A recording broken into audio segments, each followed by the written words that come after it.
Heute hatte ich Lust auf Kimchi. Das ist fermentierter Chinakohl nach koreanischer Art. Da ich nicht genau weiß, wie man das macht, habe ich mich für das Rezept mit den meisten Aufrufen entschieden. Denn hier wird daran geglaubt, dass mehr Aufrufe gleich besser bedeutet. Deshalb folgen wir dem Rezept von Mangchi. Mangchi war mir bisher unbekannt, aber sie ist ein absoluter Titan im Kochbereich von YouTube.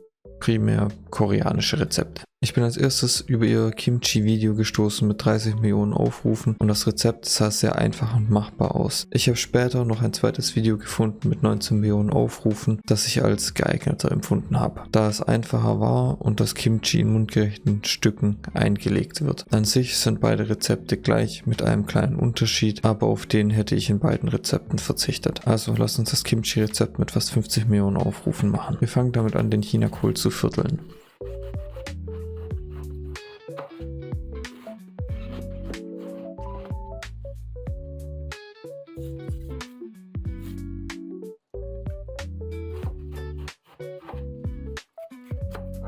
Anschließend schneiden wir die Viertel in mundgerechte Stücke.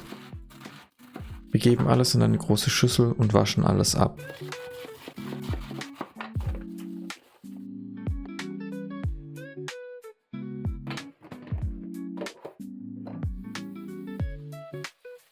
Ich habe den Chinakohl dann in einem Salatsieb abtropfen lassen und die Schüssel ausgespült.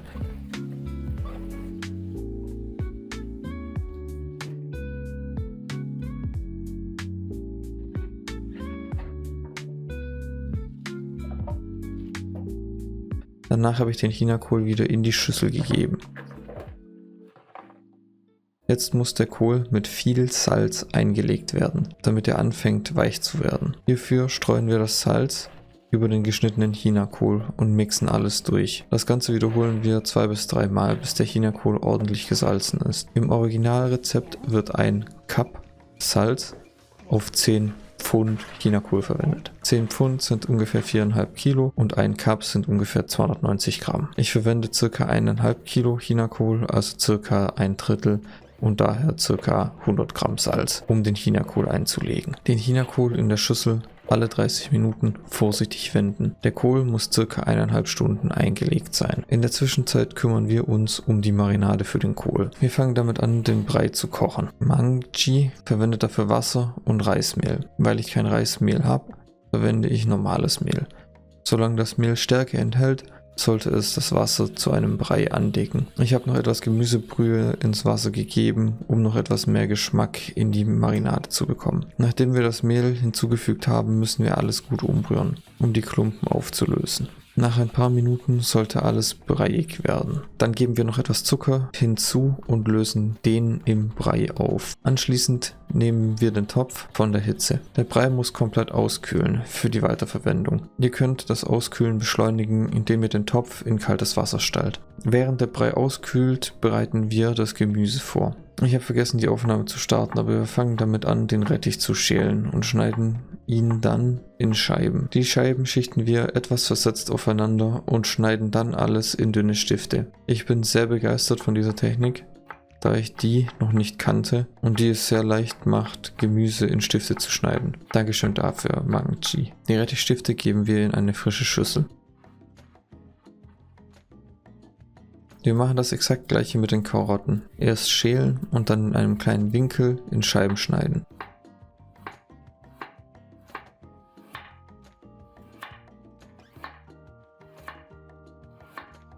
Alles versetzt stapeln und in Stifte schneiden.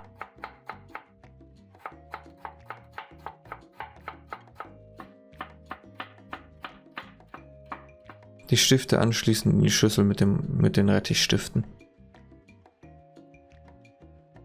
Dann geht es an die Frühlingszwiebeln. Ich entferne nur die äußerste Schicht und wasche sie nicht ab. Ihr könnt das gerne tun, falls ihr mehr von dem grünen Teil der Stängel verwenden wollt. Wir schneiden alle in feine Ringe und geben diese ebenfalls in die Schüssel.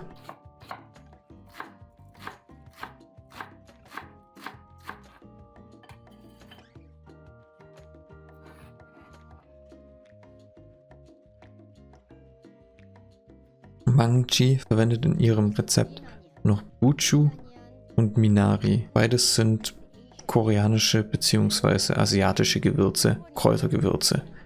Beides ist nur schwer zu erhalten in Deutschland. Sie sagt aber auch, dass es nicht notwendig ist. Die Frühlingszwiebeln sind es aber. Zwischendurch nicht vergessen, den Chinakohl zu wenden.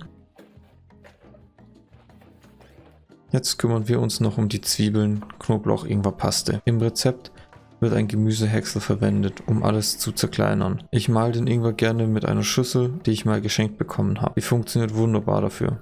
Einfach den Ingwer über die Spitzen reiben und am Ende bleibt eine Ingwerpaste übrig. Ab und zu schneide ich die längeren Fasern der Ingwerwurzel ab, da die das Zermahlen etwas erschweren.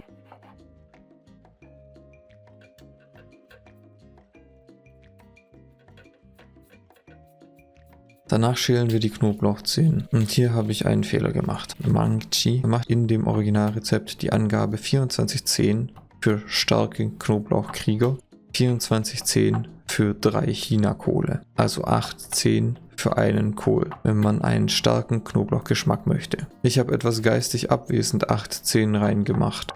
Das war zu viel. Nicht für mich, für meine Mitmenschen. Die geschälten Knoblauchzehen geben wir dann zur Ingwerpaste in den Mixbehälter. Jetzt schälen wir noch eine große Zwiebel, vierteln diese und geben sie ebenfalls in den Mixbehälter.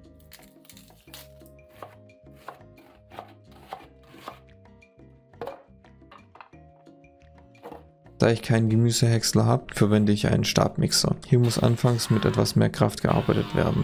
Die Zwiebeln, der Knoblauch und der Ingwer haben ein sehr intensives Aroma, das meine Augen dazu verleitet hat, zu schwitzen. Sollte der Mehlbrei bei euch inzwischen abgekühlt sein, könnt ihr die gehäckselte Zwiebel-Knoblauch-Ingwer-Mischung dazugeben und einrühren. Wenn nicht, müsst ihr noch ein bisschen warten. Ich habe leider vergessen, die Aufnahme zu starten. Ich habe zum Brei nach einem Geschmackstest noch etwas mehr Zucker und Wasser hinzugefügt. Anschließend noch 2 Gläser mit den scharfen Chiliflocken von Lidl, ca. 30 Gramm pro Glas, was ca. eine halbe Tasse war. Mangchi verwendet 1 Cup bis 2,5 Cups. Aber das ist für jeden individuell, je nach Schärfetoleranz. Ich muss ehrlich sagen, dass mir die halbe Tasse gereicht hat. Mangchi verwendet in beiden Videos noch Meerestiere. In dem einen fermentierte Shrimps und in dem anderen Tintenfisch. Beides wollte ich nicht verwenden, geschweige denn besorgen. Ich habe es hier leider vergessen, aber in den Brei kommt noch die Fischsoße.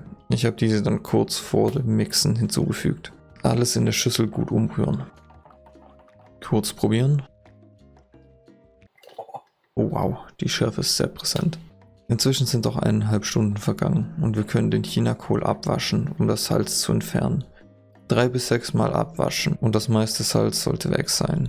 Ich habe den Kohl nur 3 Mal abgewaschen, anschließend noch die Schüssel auswaschen.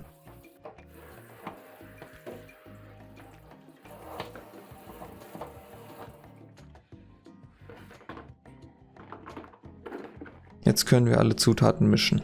Den Chinakohl, das geschnittene Gemüse und den Brei. Mangchi empfiehlt hier Handschuhe anzuziehen. Wir mischen alles, bis wir eine homogene Masse haben. Ich wünschte, ich hätte dafür noch eine größere Schüssel.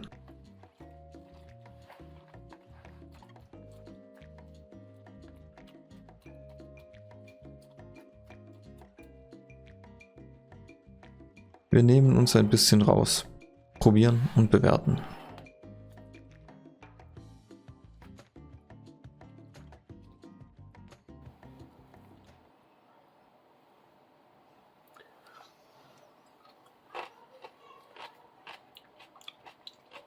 Noch ist der Kohl sehr fest und alles in allem schmeckt das Ganze sehr lecker. Es hat eine gute Schärfe und der Knoblauchgeschmack ist sehr stark. Die Karotten und der Rettich geben dem Ganzen ein bisschen Abwechslung.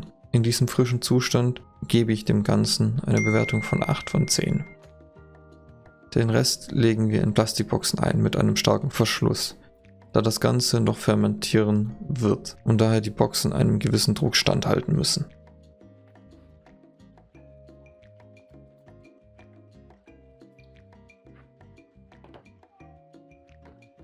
Nach dem Einfüllen in die Boxen solltet ihr alles nochmal reindrücken und mit der Flüssigkeit auffüllen. Es sollte am besten kein Gemüse an der Oberfläche zu sehen sein, um eine mögliche Schimmelbildung während des Fermentierens zu vermeiden. Achtet außerdem noch darauf, dass ihr den Rand der Boxen sauber macht, bevor ihr diese verschließt.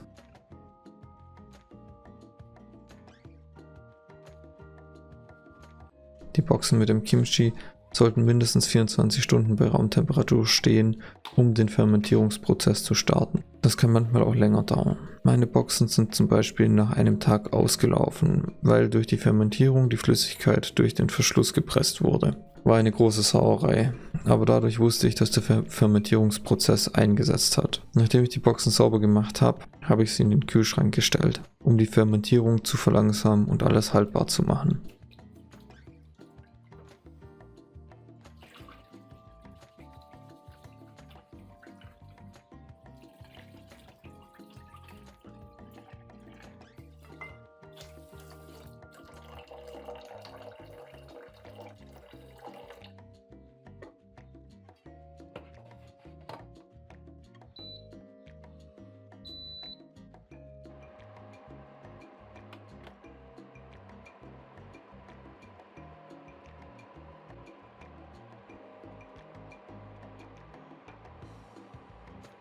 Ich habe 2 Tage später das fermentierte Kimchi mit etwas Wildreis, gebratenem Gemüse und Spiegeleiern gegessen. Hier würde ich dem Ganzen eine Bewertung von 8,2 von 10 geben. Das Kimchi hat inzwischen einen deutlichen Eigengeschmack entwickelt, etwas süß, etwas sauer, scharf und gut gewürzt. Am nächsten Tag habe ich dann noch das Kimchi Fried Rice Rezept von Mang Chi gemacht, da ich noch einiges von dem Wildreis übrig hatte. Dafür schneiden wir eine gute Portion von dem Kimchi klein und braten es in einer Pfanne mit dem Reis an.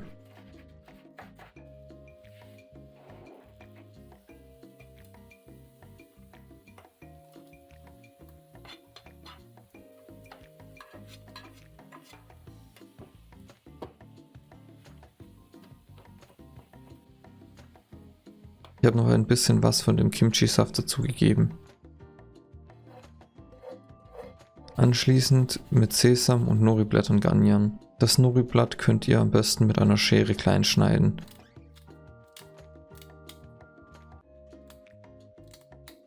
Ich hatte leider keine Frühlingszwiebeln mehr.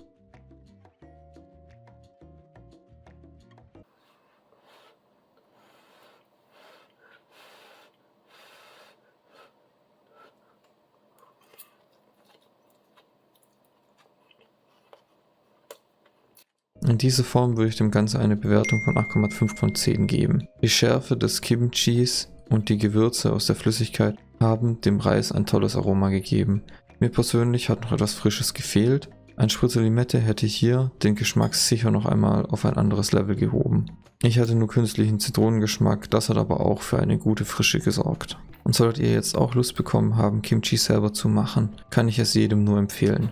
Es ist sehr einfach, schmeckt viel besser frisch und kostet deutlich weniger, wenn ihr es selber macht. Habt noch einen schönen Tag. Alles klar. Vielen Dank fürs Zuschauen. In the shadows where we meet.